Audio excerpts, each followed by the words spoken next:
Welcome to Sharing Tea with Dr.C, a podcast where women come together in a warm embrace to sip, share, and celebrate the connections that truly matter in life, finance, and planning. So pour yourself a comforting cup of tea, snuggle into your coziest spot, listen as you work or travel, and join us as we explore the heart of life's most meaningful connections. With Dr. C as your guide, we'll journey through topics that shape our paths, whether it's marriage, singlehood, communication, or financial planning. From buying your first home to setting cherished long-term goals. We're here to explore it all together in a nurturing and supportive space. Take a deep breath. Relax. And let's step into some wisdom together. This is Sharing Tea with Dr. C. Good morning, friends. Thank you so much for joining me.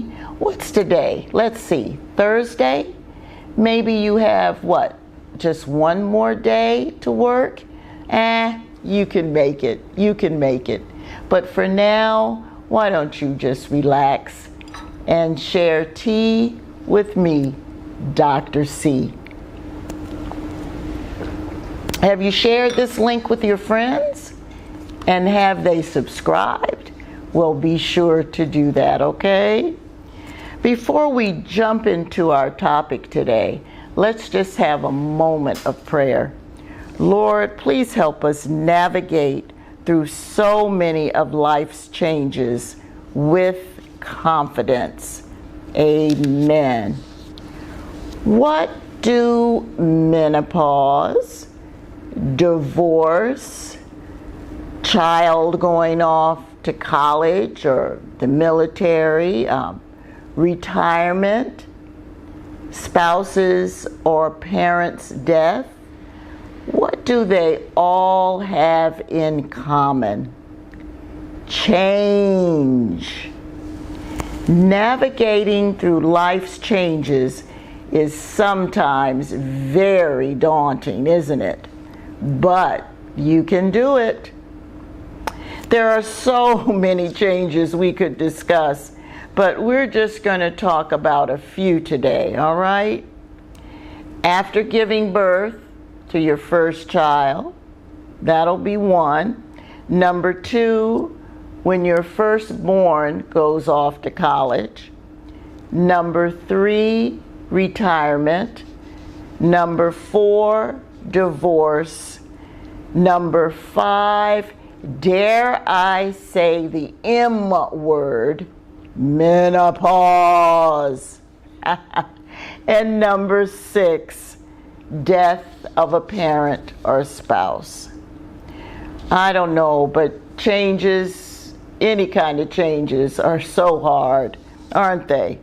And they're marked by a lot of uncertainty.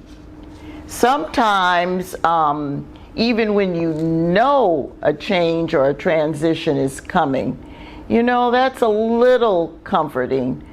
But when it surprises you, oh my God, there's so many misgivings and sometimes heartaches too.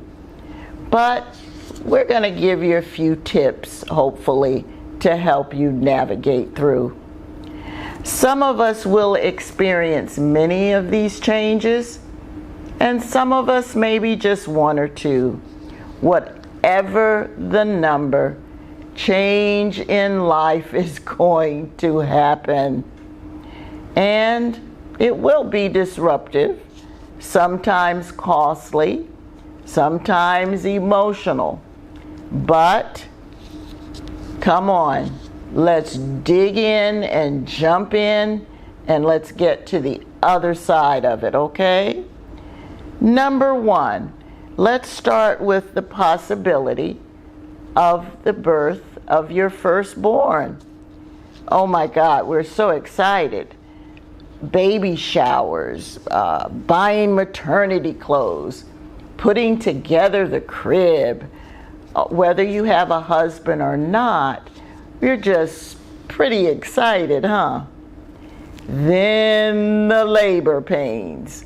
And as many people have said in the past, if men had to have the babies, Earth would be less populated, wouldn't it? Because women, we can handle, oh Lordy, we don't think we can handle a lot, but we can. During and after birth, our female body goes through so many changes. I used to tell my daughters, sometimes they'd say, "Oh, Mom, what happened? I can't remember. Oh, goodness, what happened?" I say, don't worry about it. Babies just suck some of your brain cells out. But you'll grow some more. And we used to just laugh. Oh, my goodness. Sore breast, weight gain, no sleep, and the list goes on and on. But we're happy. Now, some tips I'm going to give you, most of them can apply to any of life's changes. So how do you adjust? Well, you set a new schedule. Take things a little slower. Babies particularly cannot be rushed. Oh my goodness, when my oldest was about 3 months old and I'd get her ready for church, and oh my goodness, we were all set to go out the door. Guess what? She would do a big BM in her diaper every Sunday. So I would have to plan. In other words, readjust, set a new schedule. I was used to, hey, rush, boom, out the door. Not anymore. So I had to plan 10-15 minutes extra in the schedule. So no matter what change you're going through, you may have to take life a little slower, and you definitely are going to have to readjust your schedules. And realize that you are just one person. Spending time with your baby or your children or your spouse or your friends is more important than dusting and doing the dishes and worrying about this change. Accept help. Listen, those babies will grow and become independent. All right, number 2, change occurs when your firstborn goes off to college or the military. Oh my gosh, we couldn't wait for them to grow up, could we? Now that they're leaving for college, oh my gosh, the tears and anxiety. Oh, the worries. What are they doing? What are they eating? Are they getting enough sleep? Oh my gosh, my husband would tell me, "Cynthia, honey, you're going to drive yourself crazy." The first one and then the second one came along. He would say, "Honey, they're doing fine." But it will make you have to readjust once again, right? Once again, set your schedule differently. Number 3, retirement. Oh my gosh, we really look forward to that, don't we? Sleeping late, doing what we want to do, traveling, visiting family and friends we haven't seen in a while, and actually enjoying some hobbies that we've only talked about. Then reality sets in. And I don't know about you, but sometimes you start feeling useless, invisible, and old. And like I said, transitions are not easy.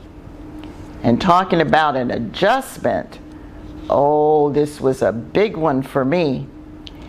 After my retirement and then my husband's retirement, my husband became very ill. So I spent a lot of time caring for him.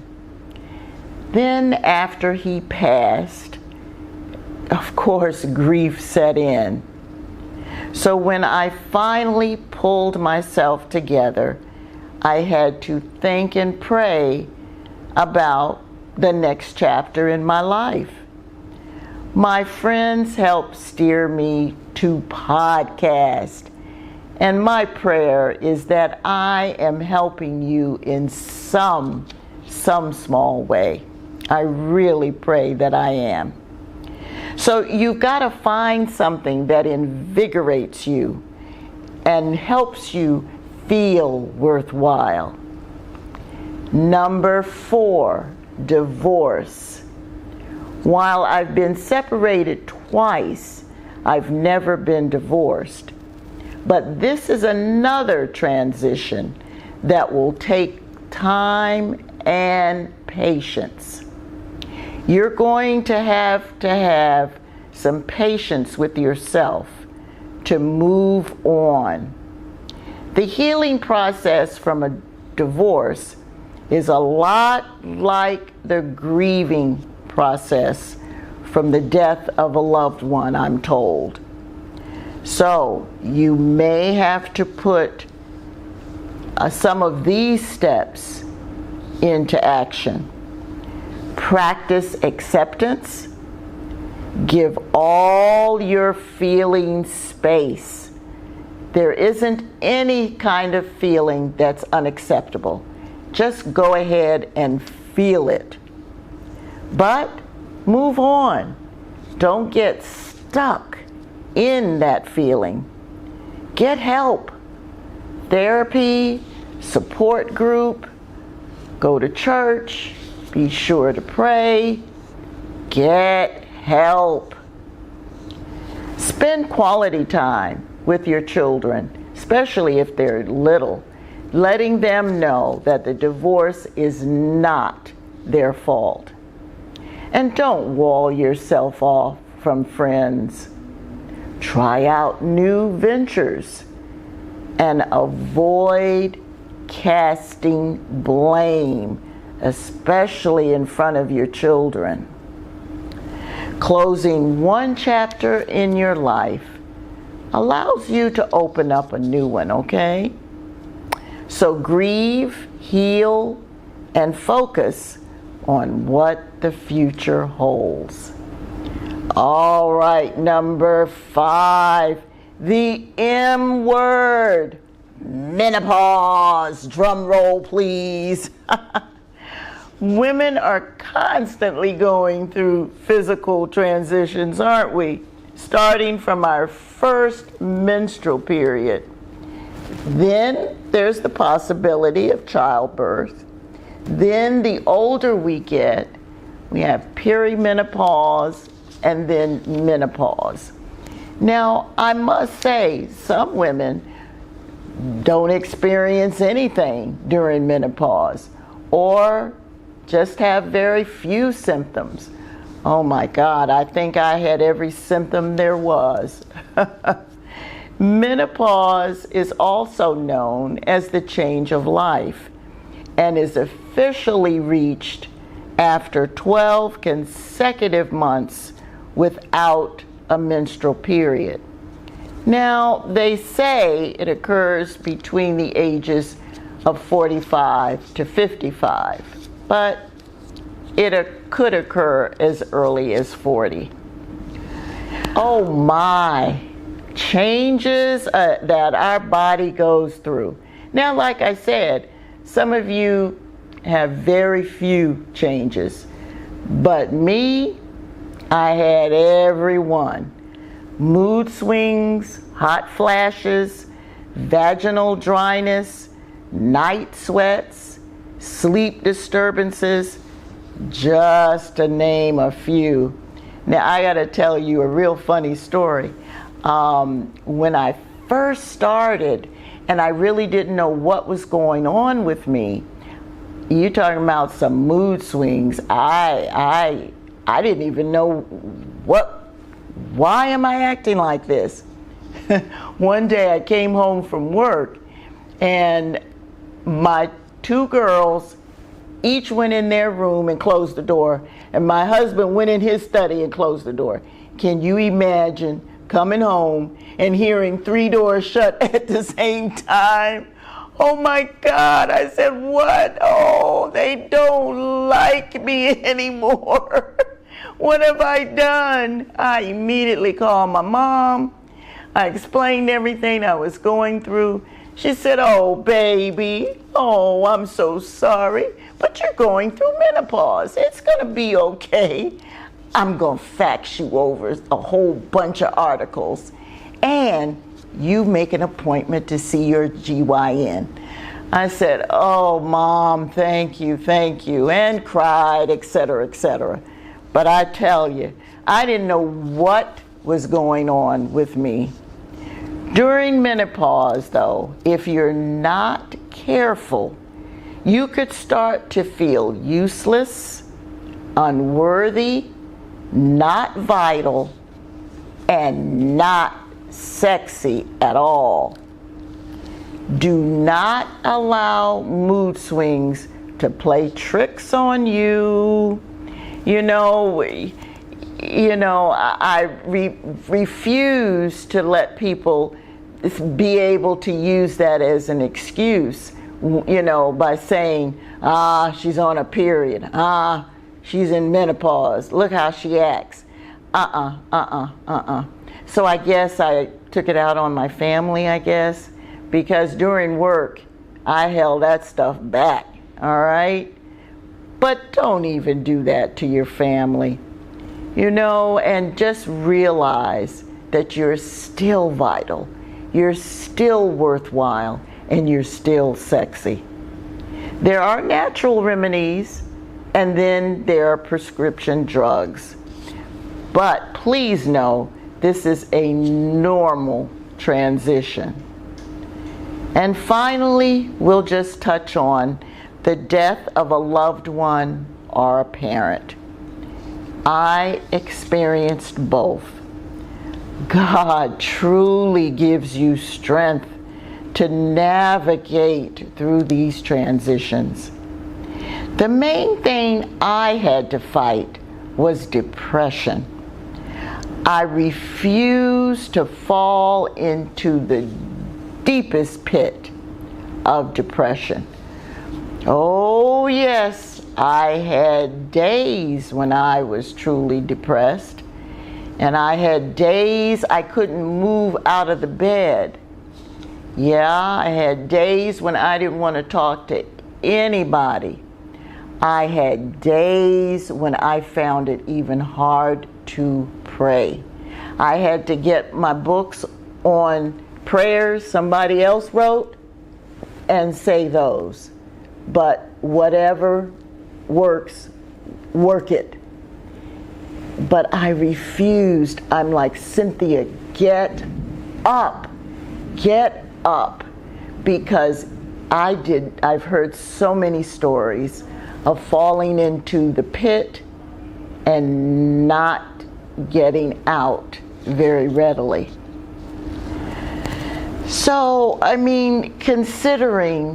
considering that I was married to my best friend, lover, my pastor, my companion, father of our 2 girls, for 50 years, yeah, it was rough.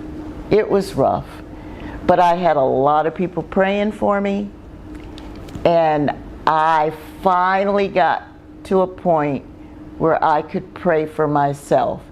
Not with any vim or vigor, but God didn't need all that anyway. He just needed me to say, Lord, help me. So all in all, in any transition, just don't get stuck in it. Do not get stuck. Seek professional help, and it's good. Seek some professional help. Surround yourself with people who will encourage you. Pray, seek God, go to church, but remember that this transition will get you to the other side if you just go through it. Well, it's time to say goodbye, but before I leave, let me leave you with 3 takeaways.